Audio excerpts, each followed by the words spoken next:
యువకుల్లో కానీ, ప్రజల్లో కానీ, యువతుల్లో కానీ, సమాజంలో కానీ ఆమె చేస్తున్న ఈరోజు నడుస్తున్న నడవడికను ఎవరు క్షమించరండి. ఒక్క మాట సార్, షర్మిల గారు ఇప్పుడు స్వార్థంతో వచ్చిందో పాప ఆవేశంతో వచ్చిందో దేంతో వచ్చిందనేది, ఆమె కూడా రాజశేఖర రెడ్డి గారి బిడ్డే. ఆ బిడ్డగా జగన్మోహన్ రెడ్డిని ఎంత ఆదరించారో ఆమెను కూడా ఆదరించకపోతారా అనేది ఒక ఎత్తు అయితే, వచ్చినటువంటి మొదటి రోజే ఈరోజు గుంటూరు జిల్లాలో మిగతా జిల్లాలో పర్యటనల సందర్భంగా 5 ఏళ్లలో ఈ ప్రభుత్వం ఏమి చేయలేదంటూనే మొదలుపెట్టింది. దీన్ని ఏ విధంగా భావిస్తారు మీరు మంచి క్వశ్చన్ వేసినారు. ఇప్పుడు మాట చెప్తాను చూడండి. ముఖ్యమంత్రి కూతురు అయినంత మాత్రాన, ముఖ్యమంత్రి కొడుకు లేనంత మాత్రాన అధికారాన్ని పంచాల్సిన అవసరం ఎవరికి లేదు.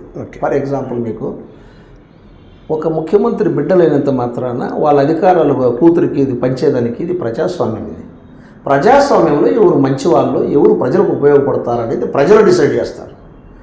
అల్టిమేట్గా ప్రజలు ఫైనల్ అవుతారు. కానీ రాజశేఖర రెడ్డి కొడుకు అనే ఉద్దేశంతో కదా సార్ మొదట ఎందుకున్నది. చూడండి, రాజశేఖర రెడ్డి చేసినటువంటి పథకాలు, ప్రజల్లో ఆయనకున్నటువంటి విలువ, ఆయన ఒక మహానుభావుడుగా చూసినటువంటి రైతాంగము, ఇవి ఆయన చేసినటువంటి ఈ యొక్క 108 అనేటువంటి ఆరోగ్యశ్రీ పథకము, వేణువున్న పొగిడినటువంటి సందర్భాలు ఉన్నాయి. ఆ పరంపర ఏదైతే ఉందో వాళ్ళ కొడుకు కూడా అలానే చేస్తారనే ఉద్దేశంతో ఆంధ్ర ప్రజలు నమ్మేశారనేది నా భావన. దీనికి మీరేమంటారు? అప్పుడు ఆమెను కూడా ఆశీర్వదించాల్సిందే కదా. నేను అదే అంటున్నా, అలా చేసినాడు కాబట్టే జగన్మోహన్ రెడ్డిని ఆ రోజు రాజశేఖర రెడ్డి మొత్తం చేసింటే ఫస్ట్ టైమే గెలవాల. రాజశేఖర రెడ్డి మాదిరిగా కాకుండా అంతకు 10 ఈరోజు సేవ చేశాడు ఈయన. ఎందుకంటే ఫస్ట్ టైమే గెలవలేదు జగన్మోహన్ రెడ్డి. ఫస్ట్ టైం నుంచి కూడా తన మాట ఇచ్చిన మాట మీద నిలబడతా ఉన్నాడు. తను తప్పుడు హామీలు ఇవ్వడు. చంద్రబాబు లాగా ఎక్కువ హామీలు ఇవ్వలేదు. తక్కువ హామీలు ఇచ్చి అతను లైన్లోకి వస్తానన్నాడు. ఓడిచ్చారు. ఈయన ఎక్కువ హామీలు నమ్మారు. అతనికి అవకాశం ఇచ్చారు చంద్రబాబుకి. అతను చేయలేకపోయినాడు. ఇప్పుడు అతనికి అవకాశం ఇచ్చారు. ఇప్పుడు చేశారు. నవరత్నాలు అనేటువంటిది పెట్టి ఇంటింటికి చేశాడు ఈరోజు అద్భుతంగా. ఇది ఇది ఇది ప్రజల అభిప్రాయం. నేను మాట్లాడుతాను, ఇది మనమేమే మొత్తాసుగా మాట్లాడడం లేదు. ప్రజల్లో ఒక చైతన్యం వచ్చింది. ఎందుకంటే ఒక ఇంటికి ఏమేమి కావాలనో అలాంటి సౌకర్యాలన్నీ ఆయన చేసినాడు అనేది ప్రజలు నమ్ముతున్నారు. అమలు చేస్తున్నాడా? చేశాడా? 100% చేస్తున్నాడు. 200% చెప్పిన దానికంటే ఎక్కువ చేశాడు. అది ఉంది కదా, చంద్రబాబు గారే చెప్పారు కదా మాట, నవరత్నాలు నేనేం మార్చను, అవి నేను కంటిన్యూ చేస్తాను. అంటే నవరత్నాలు అంటే పథకాలన్నీ మార్చను నేను. ఆయన కూడా సాధ్యం కావడం లేదు. ఆయన కూడా చంద్రబాబు నాయుడు గారికి కూడా జగన్మోహన్ రెడ్డి తిట్టేదానికి అవకాశం లేకుండా పోతా ఉంది. ఏదో మాట్లాడుతుంటారు వాళ్ళు పెద్దవాళ్ళు, వాళ్ళు పెద్ద నాయకులు, డబ్బులోనా అధికారంలోనా అనుభవించిన వాళ్ళు. బాగా చెప్పారు సార్. మనది లోటు బడ్జెట్లో ఉందన్నారు కదా. జగన్మోహన్ రెడ్డి రాకముందు ఆంధ్రదేశం చాలా గందరగోళం అయిపోయింది ఈ విభజన జరిగిన తర్వాత అన్నారు కదా. ఇలాంటి పరిస్థితులు అధికారంలోకి వచ్చినటువంటి జగన్మోహన్ రెడ్డి ఏ విధంగా అంత డబ్బుతో అన్ని పథకాలు నవరత్నాలు నడుపుతున్నాడు అంటారు? మీరే అన్నారు. ఇప్పుడు అది దానికే చెప్తాను. ఇప్పుడు ప్రజల సొమ్ముని ఫస్ట్ నుంచి కూడా నాయకులు దోచుకునేది అలవాటు అయిపోయింది. కొంతమంది 100 రూపాయలు దోచుకుంటే కొంతమంది 1000 రూపాయలు దోచుకున్నారు, కొంతమంది 10,000 దోచుకున్నారు. మొత్తం దోచుకోవడం కామన్. బాగా వినండి, ప్రతి ఒక్క పార్టీలు అలాగే చేశారు. ఎవరైనా అలా చేశారు, దోచుకోవడంతోనే. అందుకే ప్రజలకు సౌకర్యాలు అందలేదు. ఈరోజు ఇతను వచ్చిన తర్వాత నిజమైన పరిపాలన ఈ దోచుకోవడం అనేది బయటపడిన కారణము కళ్ళ ముందర అతను కట్టి చూపిస్తాడు. ఉచిత పథకాలకు అందరికీ ఇంటికి చేరవేస్తాడు. దాంతో ఏమైపోయిందంటే అదే బడ్జెట్టే, అదే కథే. లాస్ట్ టైం చంద్రబాబు నాయుడు ఉన్న బడ్జెట్లోనే ఈయన అదే బడ్జెట్ పెంచలేదు, అప్పులు తీర్చుకుంటూ వస్తున్నాడు.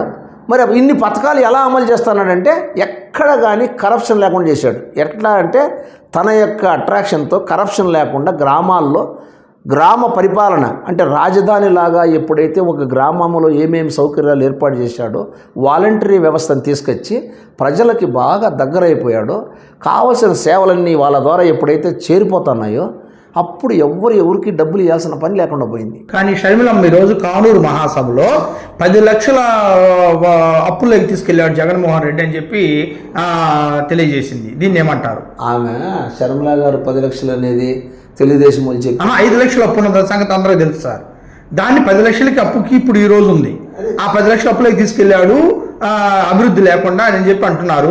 ఈ 10 లక్షలు అనేటువంటివి ఎవరు దోసుకున్నట్టు? మీరు ఇందాక అన్నట్టు దోసుకోవడం అనే దాంట్లో జగన్మోహన్ రెడ్డి దోసుకున్నట్ట, లేకుంటే వాళ్ళ యొక్క పార్టీ నాయకులు దోసుకున్నట్ట, లేకుంటే ప్రజలు ఏమైనా దోసుకున్నట్ట? ఏదో చెప్పగలరా మీరే? ఇప్పుడు నేను అనేది, మీరు మాట జగన్మోహన్ రెడ్డి మీద మీరు అంత పెద్ద ఆరోపణ చేయకూడదు. ఎందుకంటే జగన్మోహన్ రెడ్డి చెప్తున్నా కదా, ప్రజల డబ్బు కదా, పేపర్ న్యూస్ కథ ఆమె ఏదో చెప్పేసిందని శర్మిల చెప్పేస్తే చెప్పరు కదా సార్.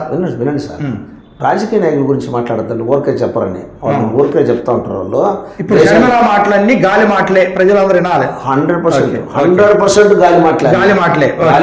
శర్మిల మాట్లాడేది గాలి మాటలే. ఎందుకంటే రాజశేఖర రెడ్డి కూతురు షర్మిల గారు మాట్లాడే మాటలు అబద్ధాలండి, గుర్తుపెట్టుకోండి. ఓకే, నేను చెప్పేది అదే.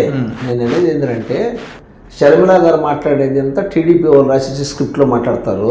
టీడీపీ వాళ్ళతో సంబంధాలు ఉన్నాయి ఆమెకు. ఆమె గైడెన్స్ వస్తే అది అందరికీ తెలిసిన విషయమే, బహిరంగ రహస్యమే, సీక్రెట్ ఏం కాదు.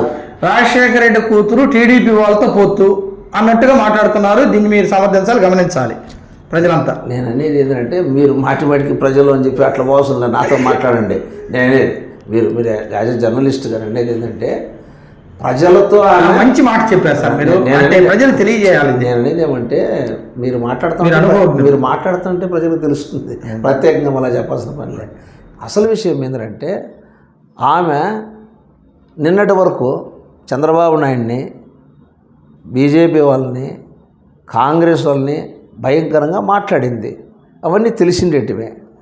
ఈరోజు రాత్రికి రాత్రి వచ్చి రాజకీయాల్లో ఇలా పిల్ల చేష్టలు చేస్తే ఆమె రాత్రి ఏదో అన్న మీద కోపంతో వచ్చి నీ పర్సనల్ విషయాలు కోపాలు పెట్టుకొని రాజకీయాల్లో నైట్కి నైట్ చక్రం తిప్పేయాలంటే నువ్వు రాజశేఖర రెడ్డి కూతురైనా ఇందిరాగాంధీ కూతురైనా కూడా తిప్పలేరు. ఎందుకంటే ఇక్కడ ప్రజలు ఉండేది, ఆంధ్ర రాష్ట్ర ప్రజలు చాలా తెలివైన వాళ్ళు. అన్నదమ్ములు కొట్లాడుకున్నా, అక్కదమ్ముళ్ళు కొట్లాడుకున్నా న్యాయం ఎట్లుంటే అట్లా మాట్లాడతారు. ఈరోజు బంధువుల్ని, తన యొక్క ఆస్తుల్ని, తన యొక్క రాజకీయాల్ని వదులుకొని పేద ప్రజల కోసం త్యాగం చేస్తూ ఉండే జగన్మోహన్ రెడ్డిని పేద ప్రజలందరూ ఆదుకుంటారు. కారణం ఏమంటే ఆయన పేదల కోసం పోరాటం, వీళ్ళు పెత్తందారీ పక్క సపోర్ట్ చేస్తున్నారు. బీజేపీలో కొంతమంది, కాంగ్రెస్లో కొంతమంది, తెలుగుదేశం వాళ్ళు, మన సిపిఐఎం అందరినీ బాగా కవర్ చేశాడు చంద్రబాబు నాయుడు. ఆయన రాజకీయ మేధావి. ఏం మేధావి అంటే ఆయన వల్ల ఈ రాష్ట్రానికి చాలా నష్టం జరిగిపోయింది. ఇప్పుడే పేద ప్రజలు, ఎస్సీలు, బీసీలు, ఓసీలు బిడ్డలు, ఆర్థికంగా వెనకబడిన వాళ్ళు, ఎస్టీలు, ఇలాంటి వాళ్ళు, మైనారిటీలు అందరూ బాగా చదువుకుంటున్నారు. స్కూల్స్ అభివృద్ధి అయినాయి, హాస్పిటల్స్ అభివృద్ధి అయినాయి, తర్వాత పెన్షన్లు బాగా వస్తూ ఉన్నాయి. ఆటో తొలుకునేవాడు కాని నుంచి ప్రతి ఒక్కడు చెప్పనండి, అందరూ కూడా పేద ప్రజలకి పథకాలు అంది ప్రశాంతంగా ఉన్నారు.